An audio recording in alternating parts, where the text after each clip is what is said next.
the Bowels of Netflix, where your fearless co-hosts Isaac and Larry force each other to watch the worst pieces of shit on Netflix. We will go over every bad edit, all the broken dialogue, all the wooden acting, and laugh along the way, because this is the Bowels of Netflix!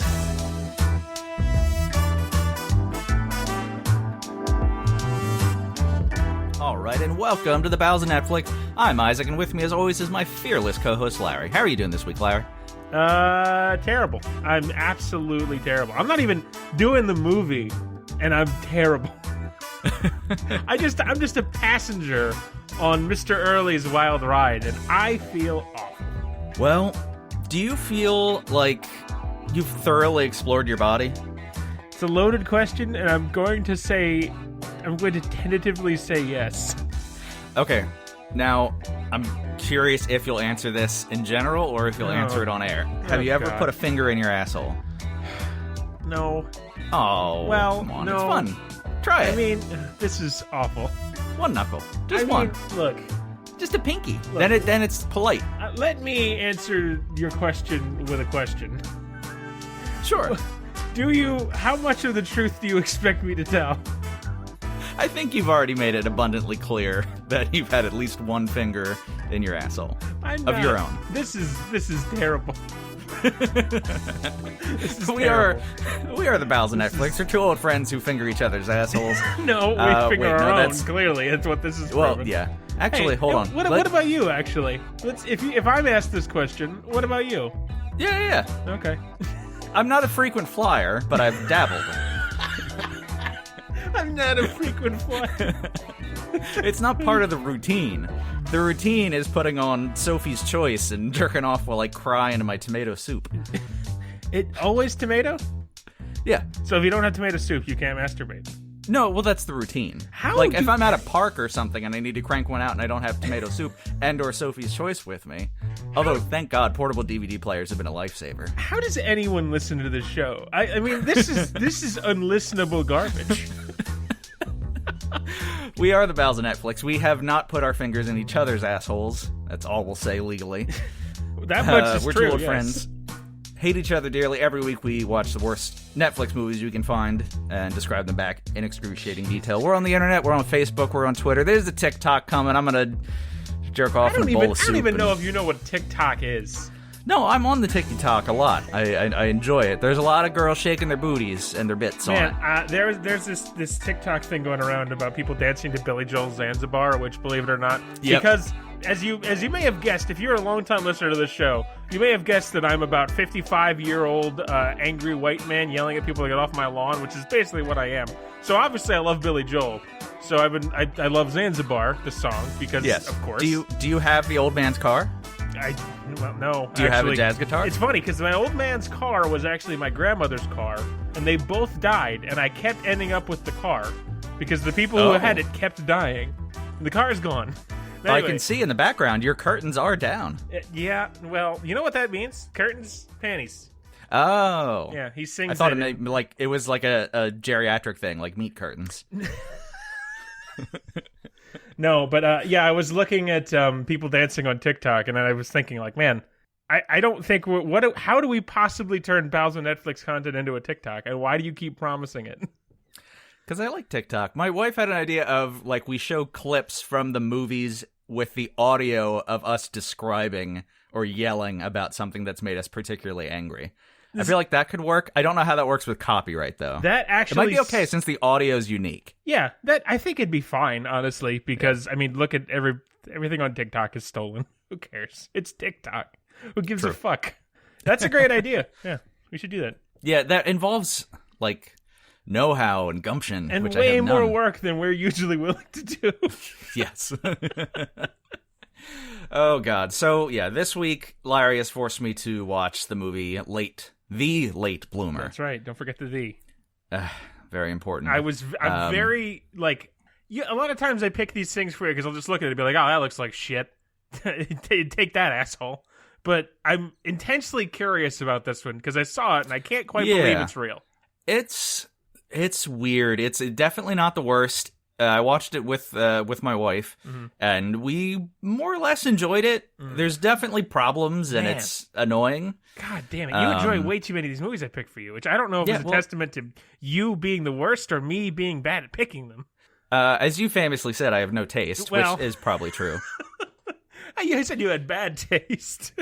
I mean, given how I will suck my fingers after an exploration of myself, I don't have taste. Oh, God. Jesus, Isaac. Jesus. Hi, Mom. You raised a fine boy.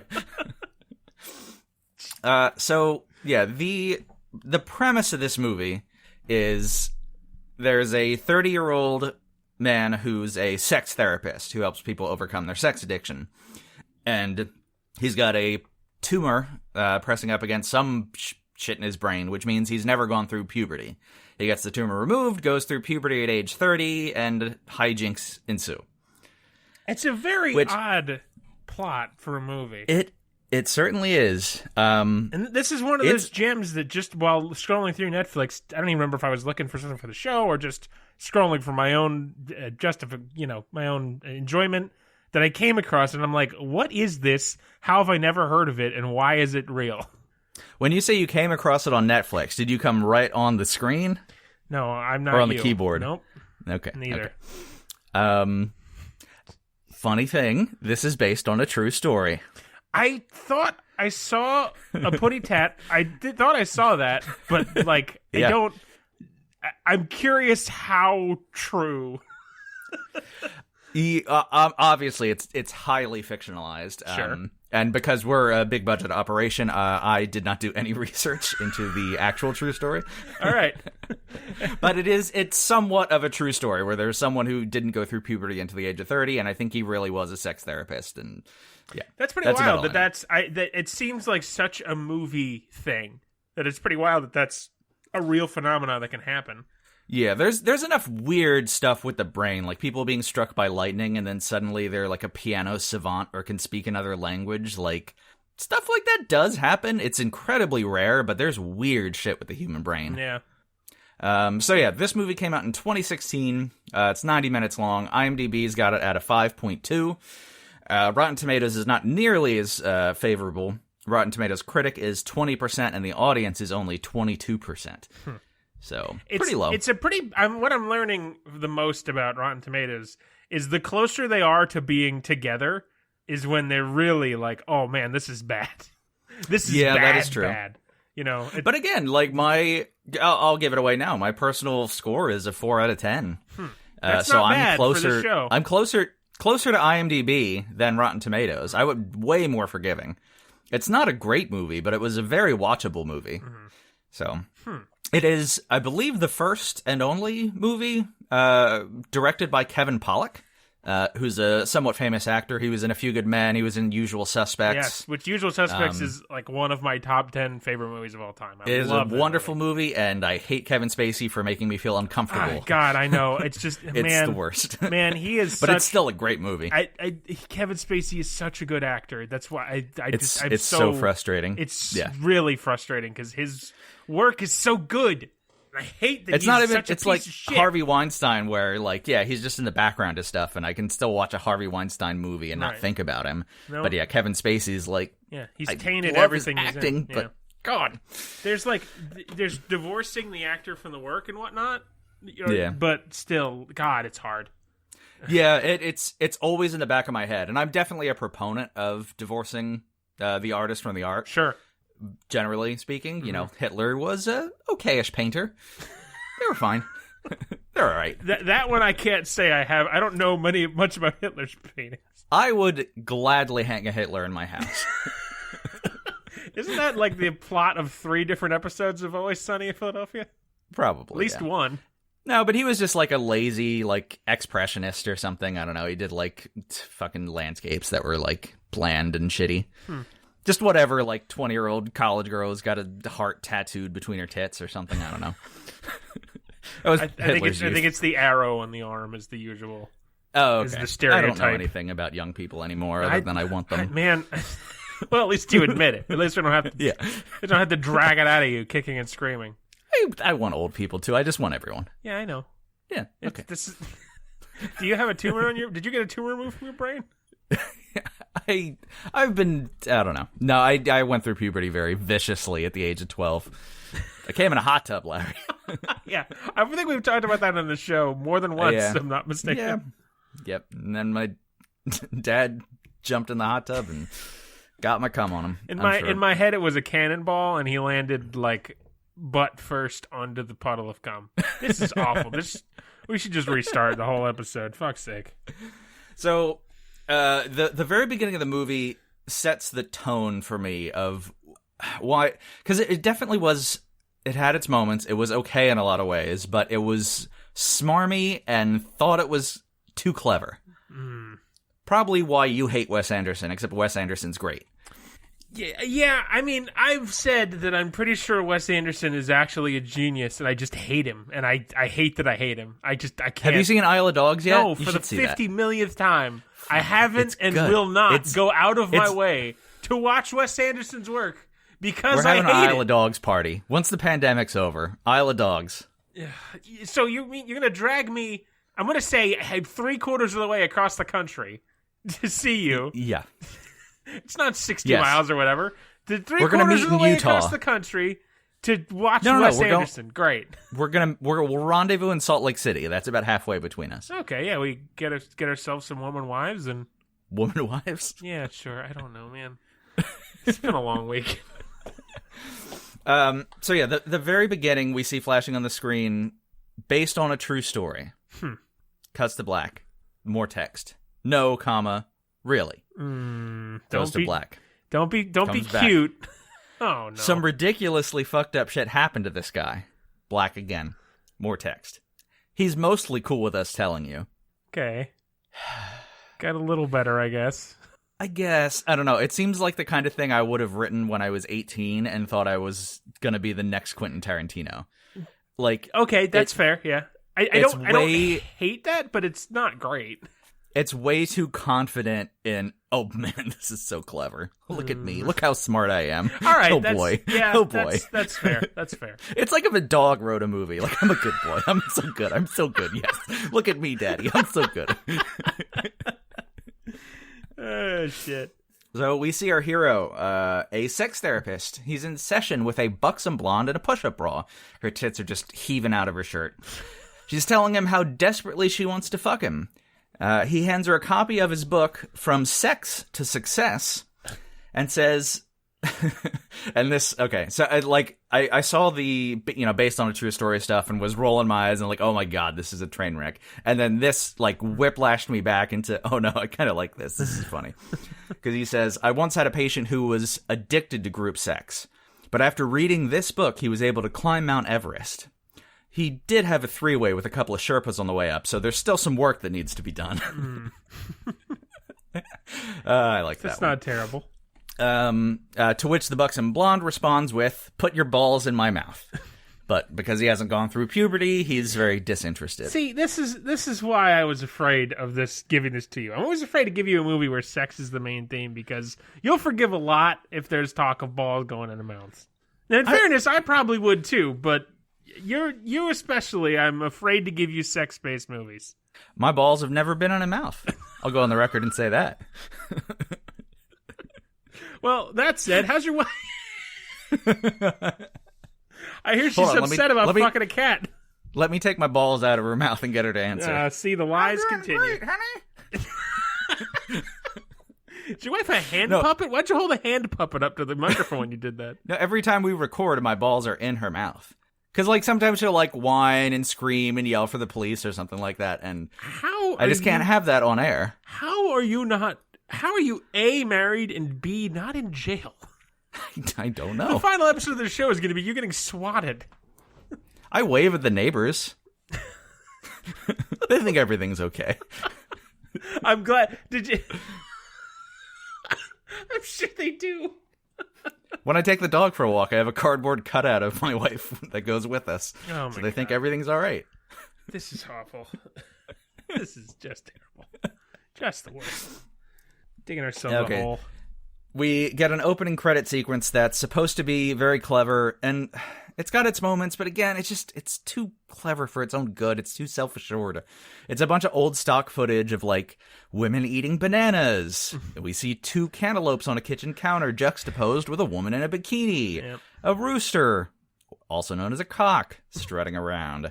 A geyser Thank you, erupting. Professor. A woman playing a flute while a string of sausage links floats by her as if she's some kind of goddamn penis charmer. That's kind of funny. You didn't, I know, you like, know what? It's I not know. funny, but you saying penis charmer is a funnier image in my head than it probably was. Like, it was good, and it's got this really great music. I forget what song it was, but really good music behind it, and it's well done, and it works, and the timing of it's good, but it's just so fucking self-assured and smarmy. Fucking Kevin Pollak sitting there on his ivory tower with his usual suspects money. Suspects. Sean Connery. Jesus Christ. What are you on about? I don't like this movie, but I do. I'm confused. So we see our hero going on about his life while talking into a voice recorder, taking notes for ideas of new chapters in his book. Can you be happy as a man without sex? Can you experience romantic love without sex? Can you fist yourself during a Zoom call and not get caught? The Anthony Tubin story. I was just about to say. I don't think it was fisting himself, but that's a much better story. No, he just pulled his wiener out and waved it around a little bit. Pretty funny. What an idiot. He didn't think he was on air. It is amazing. He gets paid so much money. Well, got paid so much. I'm sure he's by somebody else, but that is astounding to me. I love how easily his last name can become a verb for his transgression. Like, oh man, I got caught tubing. It's really, it's perfect. Yeah. It's really, wonderful. it sounds like a euphemism for jerking off too. Yeah. It's not just like in a compromising position too. Mm-hmm. Like in the bathroom at your grandfather's funeral or something. Yeah. Anyway. That'd be funnier if that wasn't the plot of an episode of Big Mouth. Except it's not in the bathroom, it's in front of his grandfather's coffin. Okay, you've convinced me I need to watch that show. That show's it's a 25 out of 10. It's so good. That's the Maya Rudolph one, right? Yeah. She's in that? Yeah. Okay. I'm cool. a huge fan. So our hero bumps into a teenage boy in the hallway of his apartment building. He asks how the movie with the boy's crush went. The boy responds that she brought a friend, a male friend, and the two of them made out. And he fingered her under her jacket. Well, he sat there next to them. So he's a, love-lost teenage boy, overweight, basically us. Yeah, sure. That was me at one point. I identify very much. Mm-hmm. So Hero goes into his apartment and finds his 2 friends are hanging out watching a movie. Pakistani friend is married and hates his family, and this is, what's his face? I think, right? Yes. I believe so. He's, I know him mostly as the voice of Prismo from Adventure Time. Oh, see, I never watched Adventure Time. A wonderful show, and Prisma is probably my favorite character. Kumail Nanjiani is an incredibly funny man, and he's like, as time goes on, he's getting more and more famous. He's going to be in one of the new Marvel movies coming up, which it's called like The Guardian. I don't know. It's really weird. They're running thin now. Yeah, they're getting into some weird. The Guardians are a weird fucking group. No, it's not the Guardians, is it? Because that's the thing of the Guardians of the Galaxy. I don't know. It's some fucking weird thing. But anyway, he is. He was on Harmontown, which is Dan Harmon's podcast, for a while. Oh, okay. And I love that show, and I love Kumail. He's very, very funny. Very talented. He has really good timing with his spoken word. Yes. Very much so. Mm-hmm. And again, part of the reason why this movie is good, like his character is kind of just like the goofy friend who hates being married and having kids and like is kind of frustrated with his family life. So it's not a particularly interesting character, but he makes it enjoyable. Right. Not wonderful, but fun. Yeah, even at we've talked about it before. Like a really good actor can bring up a role that's nothing. It can really help. Yeah, and again, so much. Yeah, because that's like this movie is just generally kind of flat, and also the main character who plays Hero, who's played by Jeffrey Simmons or Jerry Simmons, not J.K. Simmons. J.K. Simmons plays his dad. And the actors aren't related, even though they have the last name. Oh, okay. Interesting. It's really weird. But the whatever Simmons guy who plays the hero is good. And really good in this role and fits, like, the awkwardness, like, of the situation really well. So, and generally the acting's pretty good. There's nothing that's like egregiously bad. Some of it's just kind of there.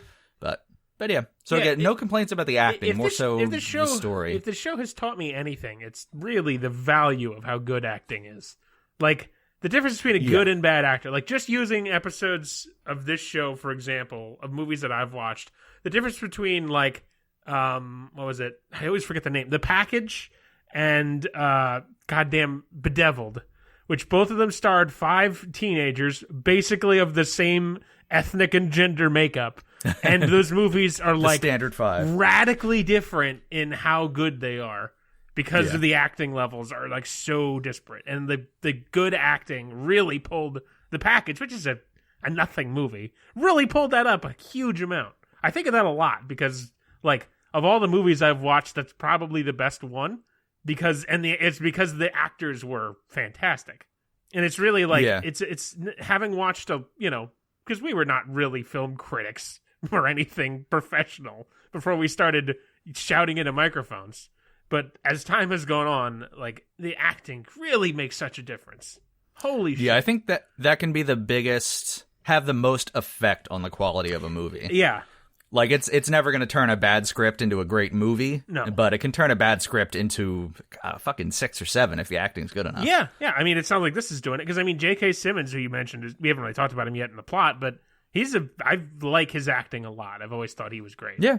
And he's good in this. He's, he's the dad. He's got 10 minutes of screen time maybe, so not a whole lot. But, yeah, he's you can tell he's got chops. Yeah. He's entertaining when he's on screen. Yeah, so, Pakistani friend is married, hates his family. White friend just got dumped and has discovered Tinder, and he's played by, I forget his name. He's on Saturday Night Live. He's one of the guys who's on there now. Kenan Thompson. Fuck. Yeah, it's Kenan Thompson. He plays the white friend. You specifically said white friend. Never mind. Kenan Thompson and whiteface. It's a controversial role. I don't know. Yeah, I feel like that would work. I'm down for that. Yeah, actually. Fuck you, Good Burger. Yeah, I don't. That could be anybody. There's Saturday Night Live has 5 billion people on it. Yeah, I think he played Mike Pence in like the recent political cycles. Oh, Chevy Chase. So, yes, Chevy Chase, famous for his pratfalls. But Hero, so his friends have that's kind of a perpetual theme that his friends have just break into his apartment to hang out when they don't want to be with their families or whatever. It's awkward. Apparently, my wife from the floor beneath me texted me, Beck Bennett is the name of the SNL guy. See, you should unchain her from the radiator and let her come up here and listen in. If she can text, she can call 911. That's a problem. No, stop it. Stop. I assumed there was just a typewriter that she's pushing the scroll up through the floor. Hero already has a social engagement over at his neighbor's apartment. His lady friend is the neighbor, and she's cooking for the little soiree. They are very close friends, and Hero samples her cooking and encourages her to finally open her dream restaurant, and we get some flirtatious banter. So obviously it's like over the top of them like joking around and stuff. Sure. Romantic tension. Hero makes some small comment about having a headache, foreshadowing of the brain tumor. And again, just, more stuff where the movie does foreshadowing correctly. Not, particularly well, but it just, it drops, I think, 2 or 3 hints of foreshadowing in ahead of time, which is always appreciated when you just nail those details right. Mm-hmm. It's like writing 101, but sure, it's nice when they're there. Yeah.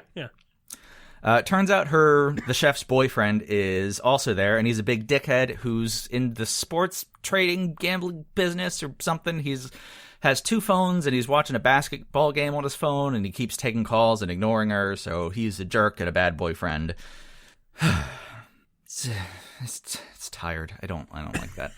I'm tired of the bad boyfriend story arc in any romantic story. It's very common. Oh, man. Romantic, I swear to God, most romantic movies are just all the same. Really? Yeah. It's very frustrating. This is basically The Wedding Singer. It's basically The Wedding Singer. Thankfully, have not been subjected to that one, but... Oh, I like that one. Well, it's got Adam Sandler. I had a crush on Drew Barrymore. Drew Barrymore's in it? Yeah. All right, that's fair, she's a female lead. I've never seen it, nor do I care. It's decent. It's not quite peak Sandler, but it's good Sandler.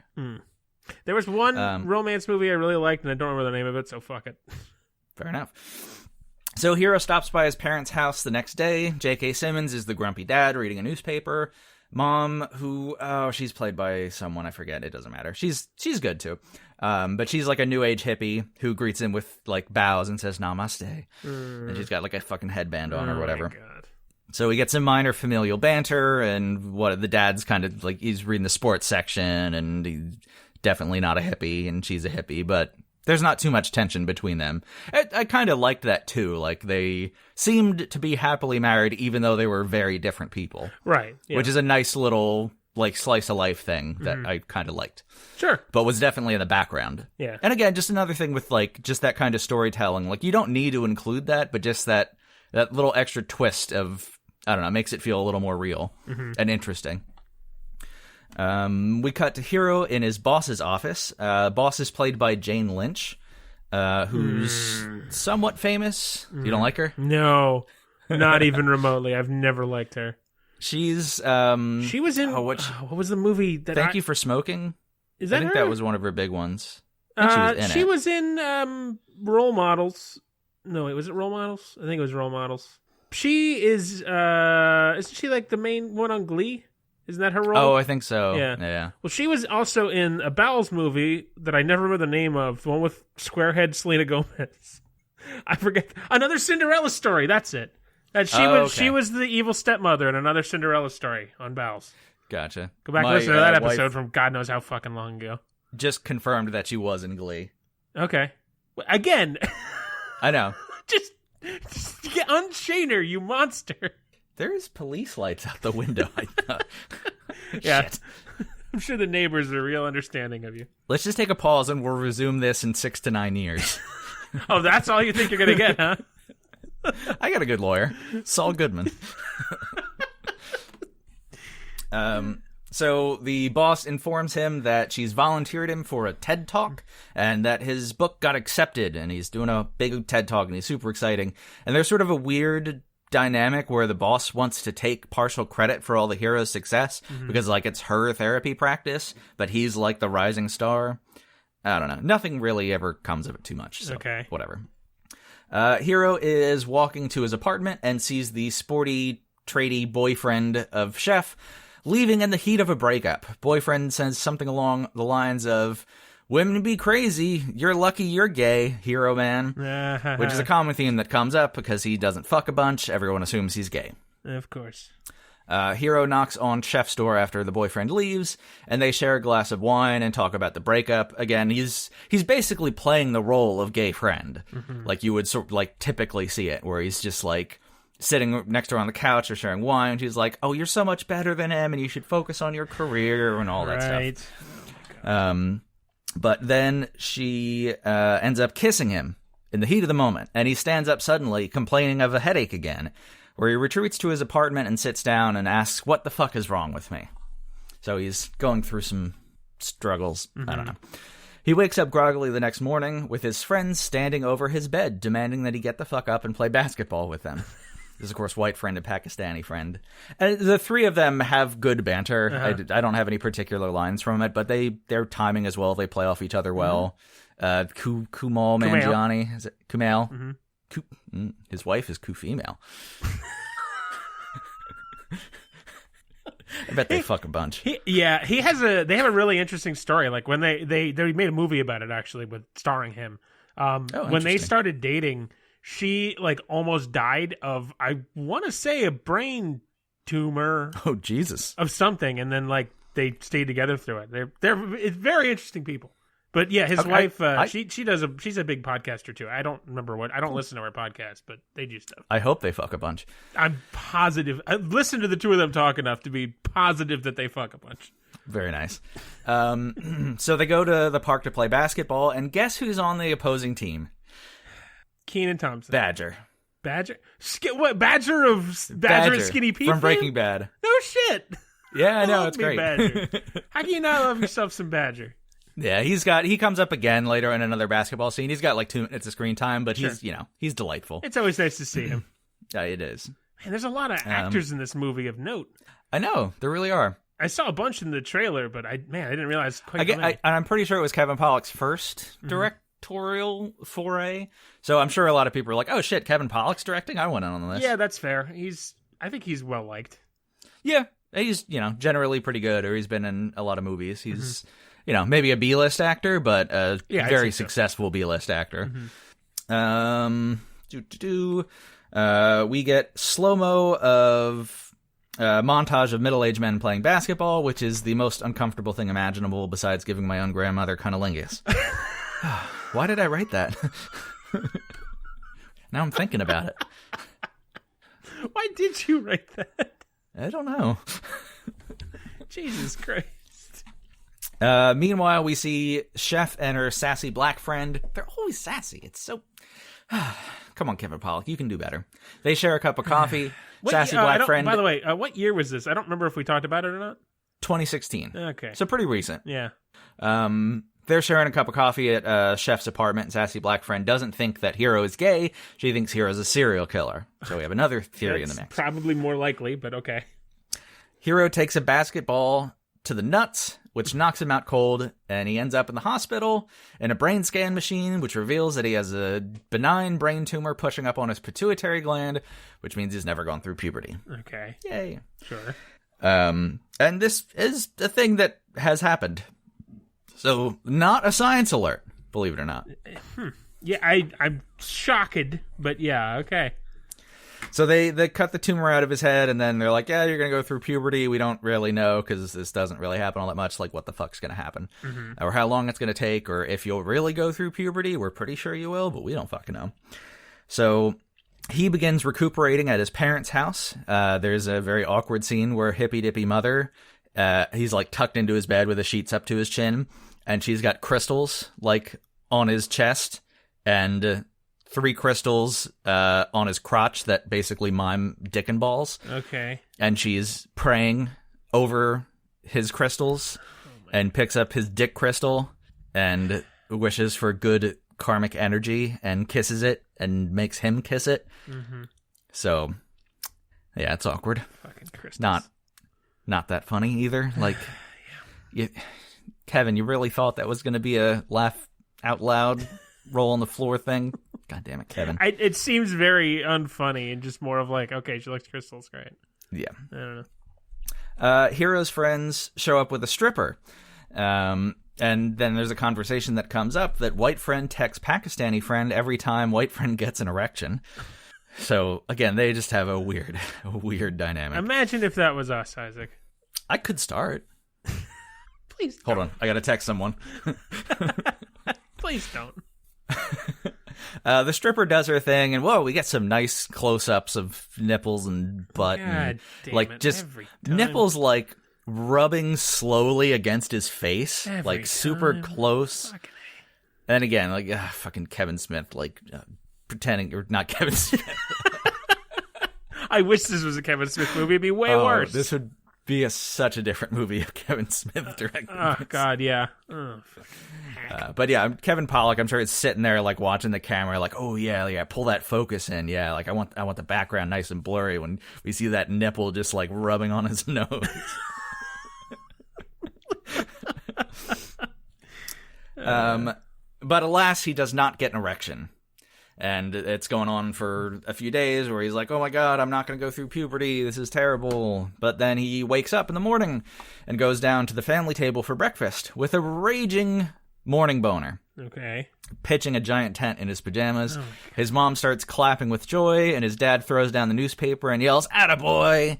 And he's very embarrassed and runs away. Let me stop you again there. You said you mostly enjoyed this movie? Yeah. All right. That's fine. Just wanted that on the record. After that scene, I just wanted you to say that. If you saw it, it's definitely better than me describing it. Just the way they're acting. Sure. Yeah, that sounds delightful. I'm going to smack the dick right into your mouth. All right. Bring it on. Biatch. All right. So Hero gets dressed and leaves the house, passing by a male woman. We get a shot in slow-mo where her hair is like blowing around and her tits are heaving up through her shirt. But then we get a juxtaposition with a reality shot where we see she's just a plain-looking middle-aged postman with her shirt buttoned up to her neck and her hair in a ponytail. Okay. And that happens a few times in the movie to, like, show, like, his teenage lust. And Puberty, lust vision, yeah.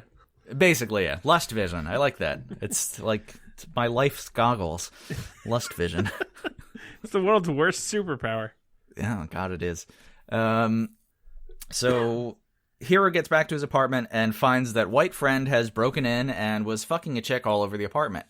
Hero promptly kicks them out and desperately searches his bathroom for some kind of lubrication to take care of the first erection of his life. Okay. Finding nothing, he turns to the fridge, sorting through the condiments.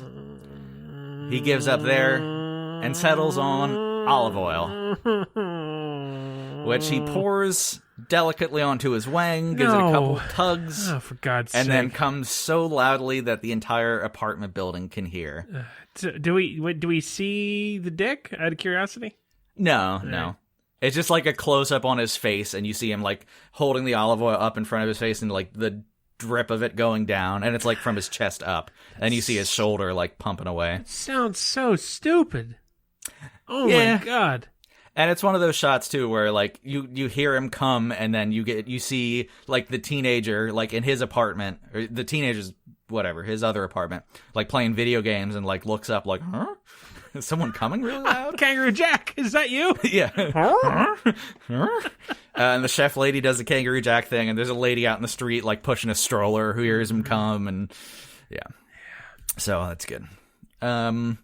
Then we get a masturbation montage where we see him tipping armfuls of porn and lube onto his bed. He's jacking off in the bathroom at work, in his car. In my favorite shot of the movie, the camera slowly pans up from his hand in his sweatpants, cranking it out, pans up across an ironing board where he's ironing one of his work shirts, and then lands on his face where a cigarette is dangling from his lips. And the way the shot develops, and you see him just like tight on his crotch with his hand going furiously in the sweatpants, and you're like, okay, he's jerking off again. Oh, he's jerking off while he's ironing? Like, he's still kind of a straight-laced, buttoned-up guy, even though he's jerking off a bunch. And then it goes up to the cigarette. I don't know. I like that, and the evolution of the storytelling within a single shot. All right, that's fair. I enjoyed that. That's fair. I can get behind that. I like when camera work can participate in the storytelling. So Hero struggles to hold it together during his sessions with his clients. Oh God, this is awkward. Have you seen Brooklyn Nine-Nine? No, it's on my list to get around to one day. Okay, the guy who's his patient in this scene is like the bad what's the word? Head cop? Lead cop? Detective? Oh, Chief. Okay. Wow. Sure. God, I'm dumb. He's like the shitty chief who comes in is really incompetent, and he is an amazing actor. And again, Coup Female Mangiani has wonderful timing. And just the way he delivers everything is just fucking amazing. All right. But he's a furry. Oh, dear. And he's got fur around his boots, and he's got a tail. Mm-hmm. Other than that, he's just dressed in normal clothes. Okay. He scratches behind his own ear, and his foot starts stamping, and he makes puppy sounds. And then he looks around like, huh? Did you just hear a can being opened? Awkward. I don't think that's necessarily how furries work. No. They just molest children. No. Incorrect. No. Let's not. I'm sure some of them do. Yeah, everybody's done a molestation. Every group has had at least one molester, okay? Thank you for saying group and not everyone. Every group has had one molester. God damn it. Yes. Shit's falling off my wall in frustration. No, I don't know. I don't want to get involved in this. The furry community is generally pretty laid back, and a lot of them aren't even particularly interested in sex. That's like a side part of the community. Yeah. So, God's sake. But God, they're the butt of all the jokes in the world. Yeah. They're the tail of all the jokes in the world. Oh, God. Single gunshot. Blam. Chef has landed a spot in a week-long training course with Bobby Flay, and she's going to be out of town for a week. Okay. So she comes over to say goodbye to Hero, and Hero's acting all weird because he's in the throes of puberty and now realizes that he wants to put his thing in her hole. And Sex she's with like, you must be amazing. Yeah, I narrate it. All right, honey, I am going to put my thing in your hole. I would pay to hear that recording. Oh, yeah, we'll make it a bonus episode. Yeah, okay, yeah, sure, let's do that. Can I thrust now? Ooh, that was nice. Can I thrust again? Oh, my God. Your poor wife. Whoa, I don't want to get too spicy, but could I thrust 3 times in a row? Communication is important. I'm actually already bored. This was not as exciting as I thought it would be. So Hiro says he's going to explain everything after she gets back. The next day, Hiro is playing video games on his couch with the teenage friend he has in the building when Chef video calls him. She and her classmates are hanging out at Bobby Flay's house, enjoying some wine, and Hiro starts getting jealous. Because now he has a penis that he wants to put in her vagina, and other men have penises, which might go in that vagina too, which is infuriating. Yeah. If you were going through puberty, sure. Yeah, I've had my moments of jealousy. I'm pretty much over that. Too old. Too old to care about anything. It's true. Hiro has a big NPR radio interview, but he's going through puberty, and his voice keeps cracking. So there's awkward comedy. Yeah, it's getting weird. It's getting weirder. The next day, Hiro's having lunch with his parents, and they try to tell him, look, it's no big deal, so your voice cracked a little, and he has a full teenage tantrum. It's like, you don't understand anything, Mom and Dad, and storms out. Yeah, see, this is. I think I saw that in the trailer. I saw a scene like that in the trailer, and I'm like, that was for me the sealing of the deal of just like, oh God, this sounds stupid. Yeah, it's the middle part's not the best. The beginning, honestly, like, I don't know, the first 30 minutes were better, and there's some parts toward the end that are good. And, all right, Kumail's probably the best. Well, I'm sure of that. So we get more puberty aggression and bravado on the basketball court with Badger as Hiro tears off his shirt and challenges Badger to a fight. And Badger's like, what the fuck are you doing, bro? We're like adults. I'm gonna go home. And his friends have to hold him back and everything. Hiro and teenage friend talk, and Hiro decides that he needs to practice sex so he can properly please Chef's pussy when they finally smash. You are so eloquent. Yeah, you got to keep it concise. So he gets on Tinder and fucks a bunch on his kitchen counter, in his car, in the bushes, with 2 women at the same time. So, sex montage. Yeah, just, like our puberty. Yep. We should release that. That'll be a TikTok video. Our sex montage. Oh, God, no. And there's another scene along the way where Hiro gets even more jealous that Chef and Bobby Flay are probably boning down and stuff. But Chef comes back from Bobby Flay's warm, wet bed, and Hiro musters the courage to ask her out to dinner. Pakistani friend calls Hiro as Hiro is getting dressed and reminds him that he's supposed to babysit tonight because it's his anniversary, and he and his wife have to go to dinner and they have dinner and hotel reservations, and they're going to do butt stuff in the hotel. And they have a whole argument, and again, Kumail just being great. And like, I can hear Kumail saying it in my head, and it sounds very funny. Like, this is the one night of the year where I get to do unspeakable things to the mother of my children. I am not a father tonight. It's pretty good. Yeah, he is really excellent. Like, if you're not familiar with any of his work, look him up. He's great. He's one of my favorite actors. He adds a lot to this, for sure. Oh yeah, fuck you tonight. I'm not a father. I'm a man who needs to defile my children's mother. Okay. Teenage friend gives Hiro some advice, and Hiro basically says, go fuck yourself. I'm going on a date with my girlfriend. Fuck you. Sure. Teenage friend gives advice to Hiro before he leaves for the big date. Don't be too nice. Chicks like it when you have some edge. Worst advice in the world. Always, yeah. So Hiro and Chef show up at a super fancy restaurant. Chef asks, how did you even get reservations here? Turns out he stole Pakistani friend's reservations, assuming that they're not going to show up and find another babysitter or something.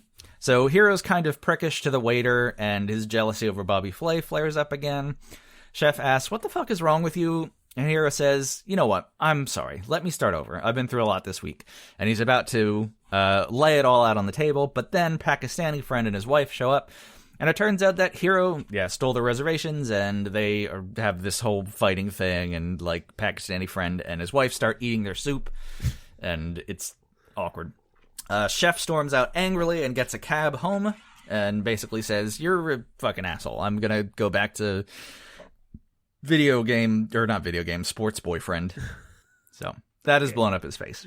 God, we're almost done with this movie. This movie really didn't have a whole lot. Shit. Really? Yeah. Holy crap. Yeah. Jesus, we might come in under an hour for this episode. Fuck. We'll have to stretch it out at the end. Hiro, that's what she said. Hiro does his big TED Talk. I mean, can you explain? Can you elaborate? Yeah, regrow your foreskin. We went over that in the previous episode. We actually did. All right. I know. Well, carry on. So Hiro has his big TED Talk, and he makes a sudden face turn on stage where instead of, like, talking about how sex ruins people's lives and everything, he starts extolling the virtues of sex. He says sex is dirty and nasty and weird and awesome. But then there's a weird turn, and again, this is 2016, so not a good excuse for this one, but there's a weird turn that totally shuns the asexual community, where he says, we've got one shot at this, and there's absolutely no way to do that one shot right without sex. The crowd gets up and gives a standing ovation. Yeah, it's not great. No, but there's, like, I am the horniest of toads, and I am disgusting, and want it in all of the holes that I legally can put it in. Mm-hmm. Yeah, I'm not that far behind. But a lot of people aren't really that interested in sex, or not at all interested in sex, or repulsed by sex. Yeah, which is fine. And that's completely okay. So to say you have your one shot at life and you absolutely can't do it right if you're not fucking is shitty. Yeah, I mean, also really shitty. Not just to that, but just people who are alone or don't have the same opportunities. It would be kind of a downer at the end of it. Yeah, you should have a healthy and honest relationship with yourself about sex. Yes. And yeah, whatever that means. If that means you fuck a bunch, if that means you fuck a little, if that means you don't fuck, whatever. But be true to yourself and where and what you want your genitals to be doing. Yeah, I'm laughing because it's you, and you saying anything about your genitals is funny to me. But yeah, no, you're absolutely right. So yeah, that left a very bad taste in my mouth. And like it's trying to like destigmatize sex, and it's not this horrible thing. But then also like sort of also casting aside the fact that some people have really serious crippling sex addictions or pornography addictions or something like that. Right. Yeah. Where it is a really negative experience, and they do need help and therapy and get control over it to a certain extent. Yeah. So again, just like dismissing both ends of the spectrum. It's like, everyone just fuck a bunch. Right. Your life will be better. It's the only way to live. Fuck. And it's funny. Well, not funny. It's interesting you mentioned that too about people with sex addictions. Like, that seems to be one of those things, especially the male culture. It's like, oh, she's a nymphomaniac. Duh. No, it's absolutely horrible. It ruins people's lives. Like sex addiction is the worst. It's horrible. Definitely. So, and again, the film just being flippant with that, which is annoying. So Hiro shows up at the birthday party for one of Pakistani friend's kids. He apologizes for his bad behavior, and his friends forgive him. Later, they sit and talk, and it's revealed that Chef has in fact gone back to her old sporty boyfriend. And Hiro says, maybe that's a good thing. Maybe part of being a man is knowing when not to be selfish and back out of someone's life who might want you there. All right, Kevin Pollak, you fucking smarmy. You think you're so fucking clever. You think you're dropping wisdom bombs on us, Kevin, you fucking jackass. God damn. All right, take it easy. So he and the girl don't end up together. Well, fucking A. God damn it. I was about to give it credit. Son of a bitch. Literally, the next scene is Hiro and his friends storming Chef's opening night at the restaurant she started working at, holding a boombox over his head and declaring his love for her. While her current again boyfriend is sitting there enjoying her soup, and like there's a scene where he's obviously like, it's gazpacho, it's cold soup, and he's like, oh god, the soup's cold, and she's like, it's supposed to be. So like he doesn't get her, doesn't support her passions in life, so he's not a good boyfriend for her, but whatever. Oh So, and then, yeah, she's really mad, and she's like, this is my big night, what are you doing? How dare you? And he's about to leave. And then I think his friends convince him to go back in there. And in front of the entire restaurant, he ends up explaining that he's just been going through puberty for the last 2 weeks. And that's why everything's so fucked up and weird. And Chef breaks up with the sport boyfriend, and he gets up and storms off. And then Bobby Flay himself has a cameo where he pops up and tells Chef and Hero to kiss like the horny slobs they are. Oh, my God. Dumb. And then we cut... Dumb!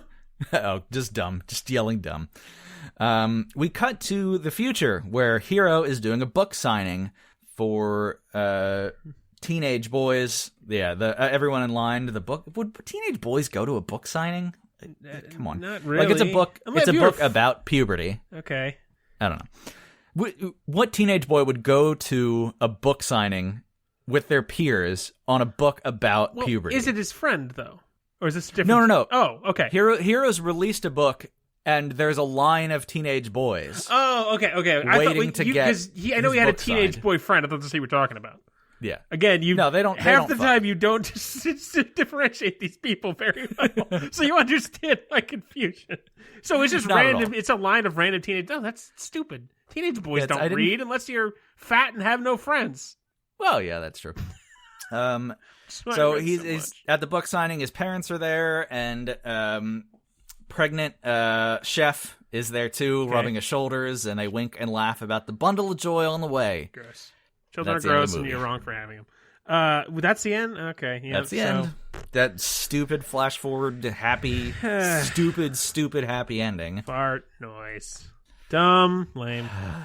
Well, that sounded lame. It was maybe 3.5. It still was in probably my top 10 of Val's movies I've seen. Mm-hmm. Yeah, that's fair. Babysitter Killer Queen is still. I'm still mad about that. Beautiful movie. But yeah, this is not good. And Kevin Pollak is fucking pretentious jackass. He probably fingers his own ass and then sniffs it. Okay, let's not slander. So this is is that slander? I don't know. Maybe yes. I said probably. Yeah, allegedly. I think it's a safe way to go. This sounded not. I don't know. It sounded just dumb. I'm curious what you would think and how badly you would rate it. Probably worse than me. I don't know. Based on your review, I'd probably rate it the same, 3 or 4. It sounds not terrible, but not particularly good. Yeah, I wouldn't choose to watch it again. But if someone was like, I was over at a friend's house for a movie night, pandemic, god damn it, and they were like, oh my god, I really want to watch this, what the fuck is this even called? The Late Bloomer. Mm-hmm. I heard great things about it. I'd be like, okay, I've seen it. We can watch it. But I'm not going to choose to watch it again. Unlike Babysitter Killer Queen. I'm so that'll be Halloween watching next year. I'm really upset about that. So speaking of bad movies, Larry, there's so many movies for me to choose from, and I have some I'm sitting on that I just keep coming up with other stuff, and I think this might be new to Netflix because I don't remember seeing it before when I was going through. But I remember when it came out thinking, oh my god, this looks awful, and this person is doing movies? What? I mean, he had been for a while, but it is a little film called Are We There Yet? Oh, fuck, that's Ice Cube, isn't it? Ice Cube. Yeah, that was, I remember that existing a while ago. That's like the early 2000s, right? Yep, I watched about a minute of it in the middle, and there's a scene with a bobblehead. That's the trailer. I'm watching the trailer, and there's a bobblehead, and oh my god. The bobblehead won me over. Once I saw the bobblehead, I couldn't not give this to you. Yeah, this is one of those movies that, it's also leaving Netflix. How convenient. Oh, look at that. It must have been on for a while. Then. Great. I just get right at the end, right at the ass end. So just make sure to smell your finger afterward. Shut the fuck up. Stinky Pinky. To impress a single mom, a determined suitor offers to take her kids on a road trip and then is forced to endure their wildly mischievous antics. Oh my god. Mischievous antics. Ice Cube is a rapper. Rappist. For those of you who aren't aware, He's a rapper. I don't know. I'm Was sure. he in NWA? I don't remember. Or is that Ice-T? Fuck. No, Ice-T. Ice-T was Cop Killer. I don't know if he was in the NWA. I'm sure. We'll look it up. By the time I do the episode, I'll have more information. I don't remember. I heard a podcast about it a long time ago, but I don't remember anymore. But yeah, he was a rapper who kind of went the route of sort of how Eddie Murphy was in kind of more adult-based movies, and then he kind of flipped to kids movies for a while there. Yeah, Ice Cube just went straight into kids movies from being like, a rapper. Yeah. Like an early Very interesting hardcore career. rapper. So I'm so curious if someone like Biggie or Tupac would have done the same thing. Well, Tupac was in He was in some movies. Yeah, he was in fucking that shitty Dan Aykroyd movie that Last Podcast Network hates or loves. I mean, Oh, right. Nothing But Trouble. Nothing But Trouble. Yeah, he was in that as like Also, a background my character. favorite factoid about Tupac is that he was in talks with George Lucas to play Mace Windu. Oh my God. Yep. It was very, very preliminary because it was in like 96. Now, so... I love Samuel L. Jackson with all of my heart and soul, but if we could change history... Yes. I Although, would to be love fair... to see Tupac as Mace Windu. It would be better if Biggie was Mace Windu. Just this giant That also would work. Jedi. Honestly, any of the three of them would work. Oh, God. Shit. All Man, right. this and is so one of those that, things That's that- what you're doing next week. Fuck. Man, I've What, known about this movie for, 16 years. I never wanted to watch it. It's like RV starring fucking, Yes. what's his name? Robin Williams. Yes. RV, but for not lame people. For hip, cool people who listen to the rap. So Isaac is a after white next man, week, for those of you who aren't aware. I put on whiteface. That's what I choose. Yeah, just like Kenan Thompson. If I put on is it whiteface if I put it on and I'm white? How does that work? That's an excellent question that I don't Or would I have just the be answer a to. clown? Well, you are a clown, that's for sure. Well, yeah, fair enough. So, this, I feel like I can do better than this one. I feel like okay. What, Goodfellas? That's on Netflix. Are you giving me Goodfellas? No. I don't want to watch Goodfellas. That's a bad movie. Absolutely not. No, I want to stick in the romantic comedy because I feel like there's a lot there. I don't. And I know I can make you suffer. I almost gave you a romantic comedy that had the description of swoon-worthy, and I almost gave it to you just because of that. You know me very well. Like, here's the thing. You know me very well, and you know the things that I hate very well. Your taste is a lot more diverse than mine, so it's harder, I feel like, for me to find things that you hate than it is for you to find things that I hate, because I hate everything, and I shout that to as many people as I possibly can. That is your MO. Yeah, which is a real fucking problem. But I feel like I saw this not long after I assigned you this movie, and I thought, okay, well, if this movie's terrible, this one has to be worse. Oh. Because I watched it, and this is why I wanted to harp on the acting a little bit, too, because the acting in this movie you're going to get looked real bad. Ah, boy. So you're going to be watching a 2011 feature called Arthur. Arthur, and it's not about the aardvark. Oh, I bet he fucks a bunch. I believe Arthur the Aardvark is like 11. Yeah, he probably fucks a bunch. Yeah, of course. Oh, Russell Brand. I don't know how I feel about him. Another one with a cast of people you know. Oh, Greta Thunberg's in it. Interesting. I don't know who that is. It's the girl who was super about the environment, and then everyone hated her, and the liberals love her. It's not her, just someone named Greta's in it. I thought I was being clever, but I'm not. Not at all. Okay. I like bringing up minors. Like children or Chilean? Wait, what? The Chilean miners. They got... Oh. Whichever one is less likely to land me in jail. Well, this is from the man who talks about licking his screen. Just read the goddamn description of this movie. Fine. Russell Brand stars in... Ow, Jesus, I almost fell over.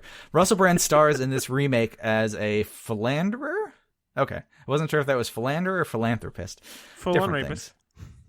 A philanderer who must decide whether to give up an inheritance of millions for the sake of romance. Oh. I jumped around a little bit, and what I remember now, this was a week ago, that I think it was like the day after we recorded last episode, I saw this and jumped around a little, and I don't know, again, this might just be a case where I'm just picking for me, but Russell Brand's acting made me upset. He is an interesting and an intense man. He's one of those names that I know, and I'm sure I've seen stuff of his, but like I can never place him. But I just, like, his acting in this movie was just, I was irritated from like 3 minutes I watched. Russell Brand really seems like the kind of person who would annoy you to no end. I'm sure. This is also getting this out of my line of fire, too. A little bit. Damn it. Oh, boy. Yeah, and it just... I don't like movies where an inheritance is on the line. Like Brewster's perfect. Millions did it perfectly, and we'd never need to see it again. You know what? I have not seen all of Brewster's Millions. It's a great movie. John Candy, too. Is that, Richard Pryor. Is that Richard Pryor? Yeah, okay. Mm-hmm. And John Candy with a very prominent sidekick role. But I didn't know John Candy was in that. Yeah, it's really good. I saw part of it at Comedy Central, on Comedy Central at like 2 a.m. when I was like 13. It's been a very long time. It's got its sappy romance stuff. A lot of it's kind of dumb. It's definitely not a great movie. It might be a 6 or 7 out of 10, but it is fun. It is a fun movie. Yeah. My memories of it are fond. I just need to get around to finishing it. Definitely. I don't know if it's streaming anywhere, but that's worth checking out. Mm-hmm. That's an Isaac recommendation, folks. Tell your grandmother. Brewster's Millions. I'm sure she's seen it. It might have. That came out in like 85. Yeah, it's all. I mean, Richard Pryor died in like what, the early 90s, late 80s? No, in the 2000s, but still. Oh, really? That long? Oh, I thought he died earlier. Yeah, I think early 2000s, but he lived to be pretty old. He was like 70 when he died, or almost 70. All right, well, fuck that. You're watching Arthur, so fuck you and your Brewster's Millions. Russell Brand. Yeah, I'm gonna go watch Brewster's Millions. I really thought. I think this is much more of a winner than this week. How mad would you be if I just reviewed Brewster's Millions? Furious. I'd be furious. Damn. No, I shouldn't have asked. Positively furious. I should have just done it. I wonder. That'd almost be a funny April Fool's prank, because I don't know that I would know. At Brewster's Millions, I might figure it out because I feel like Richard Pryor and Richard Brand are different enough that I could probably suss it out. But yeah, if you just gave me like a generic, like no-name star rom-com, and I did a different rom-com, would you know? Probably wouldn't know. I'd probably believe you. Forget this conversation ever happened. I command it. That'd be funny to do that, and then 2 years later, someone in the audience is like, you never actually reviewed that, right? You reviewed The Lake House, you fucking idiot. And that's when you put a bullet in the back of my head. After I've dug my own grave. Yeah, I'm gonna put our foreheads together and bullet right between both. I'll let your wife do it. She seems like she'd be thrilled at the prospect, to be honest. God, she would. She wants to fire a gun. She talks about it a lot.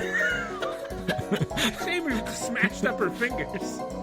She says that a lot during sex. It's weird. I'll just be like asking. So you guys just have full-on conversations then. Well, I'll be asking if I can thrust again because I'm respectful, and then she'd be like, "I just want to fucking fire a fucking gun. I just want to get a gun and I just want to shoot it." Again, definitely a recording we need to hear. All right, I will work on that. Bonus content. It'll be weird with her voice modulated because she's like what, a senator or something? Yeah, it's AOC. Yeah, okay. If you were married to AOC, you'd never stop talking about it. You fucking liar. This is true. She would also never marry me. Yeah, no shit. She has standards. Yeah, God. She's a classy lady. Yeah. Oh, Jesus. Well, this is the worst. This is the worst. I'm sorry for everything. We are the pals of Netflix. God damn it. Tickle us on Facebook, twiddle us on Twitter, tick us on Talk us on Tick, however it works. There's no TikTok yet. Send us an email, balsofnetflix@gmail.com. We'd love to hear from you, thoughts on the movies, any suggestions, if you want to complain about the horrible things we've said. I know we've offended you, we'll hear it. We'll take it. We'll take it on the chin. We would absolutely love to hear from you. We really would. And yeah, make sure to stay tuned next week because Larry's gonna have a big old drink with an ice cube in it. Man, of the ice-based rappers, Ice-T is my man. Why do you have to do Ice Cube? There's good... Hey. Okay, let me correct that. There's not good Ice-T movies, but there's some fucking wild Ice-T movies. Like Johnny Mnemonic. I pray for the day that Mr. Van Winkle's movie comes on Netflix. What the fuck is that? What are you talking about? He's in other Ice. Ice Van Winkle? His real last name is Van Winkle. I think Robert Van Winkle. Something. Are you talking about Vanilla Ice? Vanilla Ice. Are you talking about Cool as or Cold as Ice? What the fuck is that movie called? Whatever a stupid movie is. I think I've seen most of that a long time ago, and it's awful. It's an unbridled train wreck. Yeah, it's another romance movie, by the way. Yeah, fucking every piece of trash is. So if that ever comes on Netflix, I call dibs. You could suck my dibs. It's funny how many movies on Netflix I'm actively check for every week to see if they're there. Because there's some movies I have in the chamber in my head that I'm just praying for the day that I can unleash them on you if they ever come onto Netflix. I need to get one of my, like, smart software IT people at work to write, like, an algorithm that will, like, tell me if these movies... That'll just, like, be a notification on my phone. Like, Vanilla Ice movie came on, give it to Larry. That's probably a thing that already exists, and I should actually look into that, too, because I really don't want to get beat to the punch in some of these. Because I know you have the same idea for at least a few of them. This is true. God. All right. Thank you so much for listening. Stay tuned. We'll be back in your feed next Sunday. Party hardy. Do your things. We love you.